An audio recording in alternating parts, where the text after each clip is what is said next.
କାହାକୁ ସବୁଠାରୁ ଅଧିକ ଭଲ ପାଇଲା ପରେ ବି ଯଦି ସିଏ ଧକ୍କା ଦେଇ ଦିଏ ନା, ବୁଝିଯାଅ କି ତାଙ୍କୁ କେଉଁଠି ବି ସଚ୍ଚା ପ୍ରେମ ମିଳିବନି। କିଏ କହିଲା ମଣିଷ ପାଖରେ ବିଷ ନାହିଁ ବୋଲି? ସାପ ବିଷରେ ମଣିଷ ଥରକରେ ମରିଯାଏ, କିନ୍ତୁ ମଣିଷ କଥାରେ ଥିବା ବିଷରେ ମଣିଷ ତିଳ ତିଳ ହୋଇ ସବୁଦିନ ମରେ। ଚାଲିବା ନ ଜାଣି ବାଟର ଦୋଷ ଦେଉଥିବା ମଣିଷ ବଞ୍ଚିବା ନ ଜାଣି ଜୀବନର ଦୋଷ ଦେଇଥାଏ। ଦୁଇ ପ୍ରକାର ଲୋକଙ୍କ ଠାରୁ ବଞ୍ଚିବା ଦରକାର। ଜଣେ ଯିଏ ବାରମ୍ବାର ମିଛ କୁହେ, ଆଉ ଜଣେ ସିଏ ଯିଏ ଆମ ପ୍ରତି ଘୃଣା ଭାବନା ରଖି ବାରମ୍ବାର କଟୁ ସତ କଥା କୁହେ। ପିଲାବେଳେ ସମସ୍ତେ ନିଜର ଲାଗୁଥିଲେ, ସତରେ ସେ ବି କ'ଣ ଦିନ ଥିଲା। ଆଜି ବି ସମସ୍ତେ ଅଛନ୍ତି, କିନ୍ତୁ ଆଉ ସେ ଦିନ ନାହିଁ। ସମ୍ପର୍କ ଆଉ ସମ୍ପର୍କୀୟକୁ ବୁଝିବାକୁ ପଡ଼ିଥାଏ। ସେଇ ସମ୍ପର୍କ ପାଖରେ ଥାଉ କି ଦୂରରେ ଥାଉ। ପ୍ରେମ କରିକି କାହାକୁ ଧକ୍କା ଦେବନି। କେଉଁ ଆପଣାର ଲୋକ ପାଇଁ କେବେ ଲୁହର କାରଣ ସାଜିବନି। କେହି କାନ୍ଦିବ ତୁମକୁ ଝୁରି ଝୁରି, ଏମିତି ସୁଯୋଗ କାହାକୁ ଦବନି। ସମସ୍ତଙ୍କୁ ବୁଝାଏ, ହେଲେ ମୋ ପାଖରେ ବି ଗୋଟିଏ ଖରାପ ଗୁଣ ଅଛି କି ମୁଁ ସମସ୍ତଙ୍କୁ ଭଲ ଭାବେ ବିଶ୍ୱାସ କରିନି। ମିଠା କଥା କହୁଥିବା ଲୋକଙ୍କ ସହ ଭେଟିକି ଜାଣିଲି କି କଠୋର କହୁଥିବା ଲୋକ ପ୍ରାୟତଃ ସତ କହିଥାନ୍ତି। ସମ୍ପର୍କ ଭାଙ୍ଗିଦେଲେ ହୃଦୟରୁ ପ୍ରେମ ସରିଯାଏନି।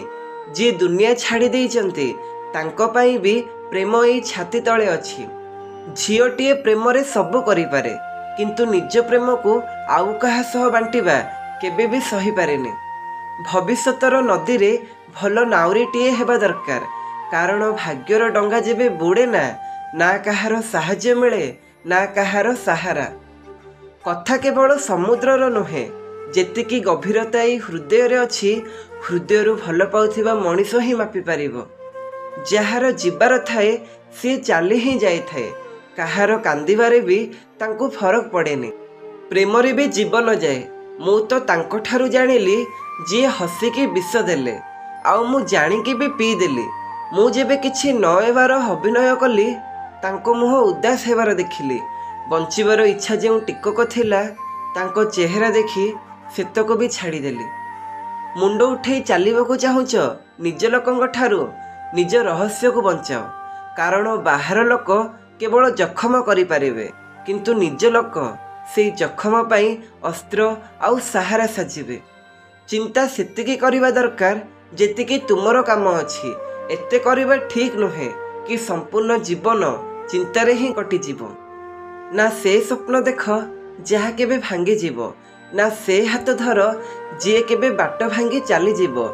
କାହାକୁ ଏତେ ନିକଟତର କରନି କି ସେ ଦୂରେଇ ଗଲେ ତୁମେ ନିଜ ଉପରେ ରୁଷିଯିବ। ଆଖି ପସନ୍ଦ କଲା, ହୃଦୟ ତାକୁ ନିଜର ଭାବି ନେଲା, କିନ୍ତୁ ଏଥିରେ ମୁଣ୍ଡର କ'ଣ ଦୋଷ? ବିଚରା ସମସ୍ତଙ୍କ ସାମ୍ନାରେ ନଇଁଗଲା। ବାସ୍ ତାଙ୍କୁ ଭଲ ପାଇ ତାଙ୍କ ଆଗରେ ପ୍ରେମ ନିବେଦନ ପାଇଁ ନଇଁଗଲି, ଆଉ ସିଏ ମୋତେ ଯୋଗ୍ୟତାରେ ଛୋଟ ଭାବି ନେଲେ। ଯଦି କେହି ଅନଲାଇନ୍ ରହିକି ତୁମକୁ ଇଗ୍ନୋର କରୁଛି, ଏହାର ଅର୍ଥ ସିଏ ତୁମକୁ ଭଲ ପାଉନି କିମ୍ବା ବହୁତ ଭଲ ପାଉଛି, ଆଉ ତୁମକୁ ହଇରାଣ କରୁଛି। ତୁମକୁ ଟିକେ ମିଠା ଯନ୍ତ୍ରଣା ଦେଇ ସିଏ ଖୁସି ପାଉଛି।